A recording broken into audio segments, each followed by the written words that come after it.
You see, when I try to bring your attention to be here in the heart, to be in the in the pure self, and when you speak or act from this place, it has a power in it. You see, it just has your presence carries a potency, a power there. No? When we are too much with our minds, too much thinking, your words and your presence become very weak, energetically very weak, and and this is why I discourage. I say, but mostly we're talking nonsense. You're just making things up because you have lost your power. A human being is like a God in this form. You, when you're in touch with your heart, when you speak or your presence, it carries a certain potency. You should not be speaking, oh, this thing happened to me. This is very despicable thing for a human being. A human being is the high state of consciousness, the potential, But because we identify only with body mind and the programming, and the conditioning, it weakens our spirit, make us feel very weak. That when we are weak, we are very afraid. When we are afraid, then we become violent. You see? When you're in your heart, you're peaceful. When you're peaceful, you're strong.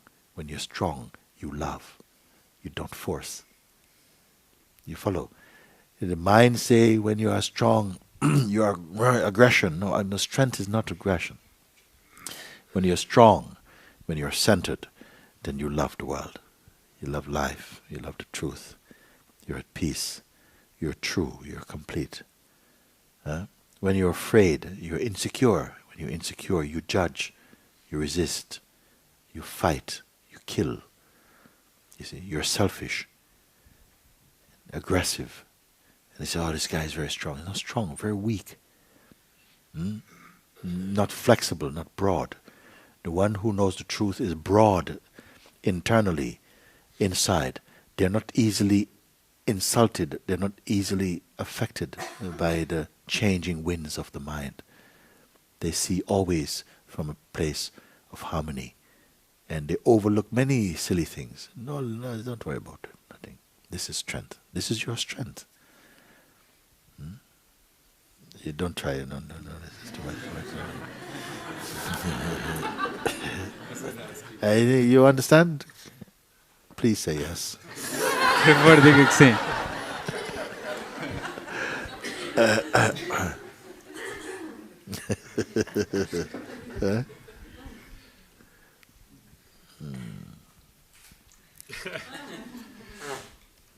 Many people, they don't appreciate their state. Sometimes their state is quite holy, quite high, but their mind is still looking for something in the world, and then you don't appreciate that your state was holy, and then they go looking for trouble. It has been like this from before the beginning. The perfection, the Lord's perfection, is inside every heart here, like that. But on account of culture and conditioning and so on, we adopted the mind as our guru, and which mislead. For a while it must be like that, it must play like that, until we mature through our own turbulence, through our own suffering. We mature, and you win back yourself. You win back yourself, You come home to yourself again. When you come home to yourself, you still not regret your life. You will see that everything in this life actually was a blessing, even in the difficult things. This is why I say that the life is beautiful. You are beautiful. Your heart beautiful. The mind has to do what mind has to do. Mind is also a servant of the life of God. Because when the pure being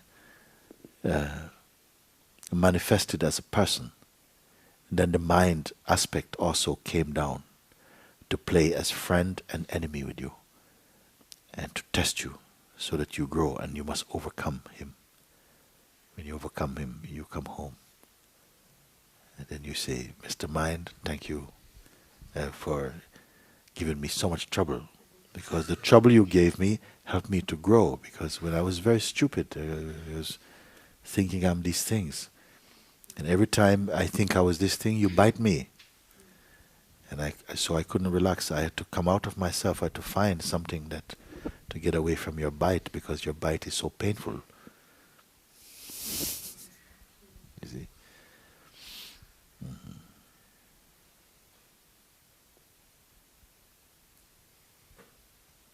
We are really in a very, very important stage in the human kingdom and history.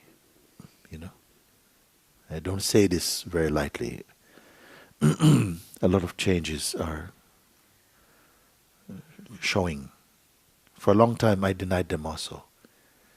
But more and more coming. That some change, I'm not into some fantasy about it. But I feel that there's a strong urge to wake up out of sleep.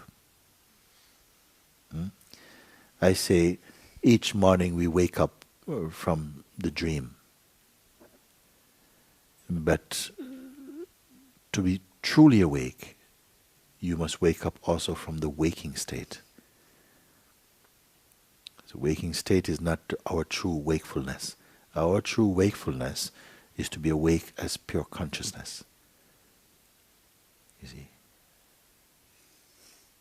And life is playing on such a broad scale now, in all places, in different parts of the world now. In different ways and through different cultural expressions and so on. The same one spirit is manifesting tremendous auspiciousness to awaken humanity. Here I'm very happy to share with you something, because here I'm pointing you not to a cultural transcendence, but to universal consciousness.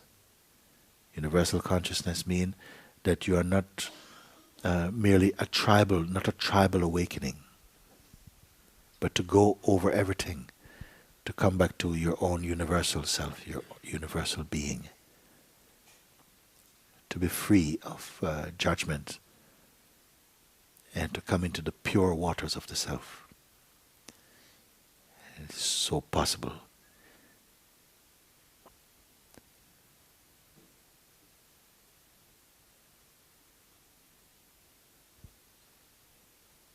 You are not here, your life is not an accident. Each one playing some role.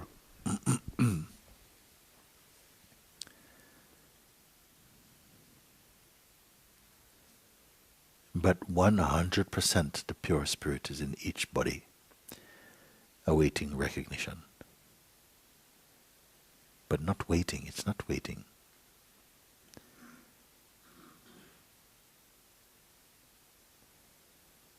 So, make use of time to discover the timeless.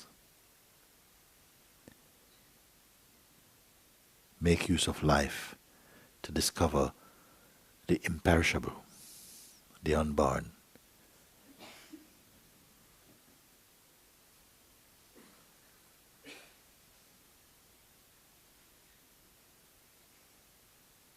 Make use of consciousness to discover the unchanging.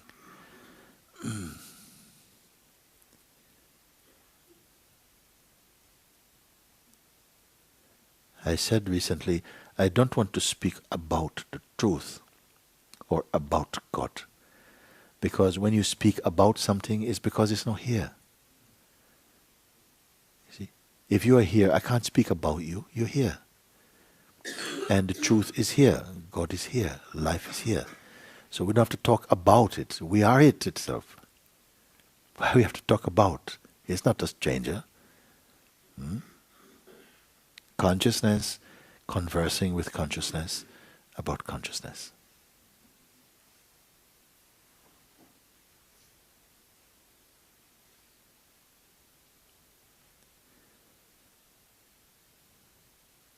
So this is invitation to come into our own golden age. Golden age means an age of awakening. A time to wake up. To really see with the eyes of Jesus Christ. With the love of Krishna. With the peace of Buddha.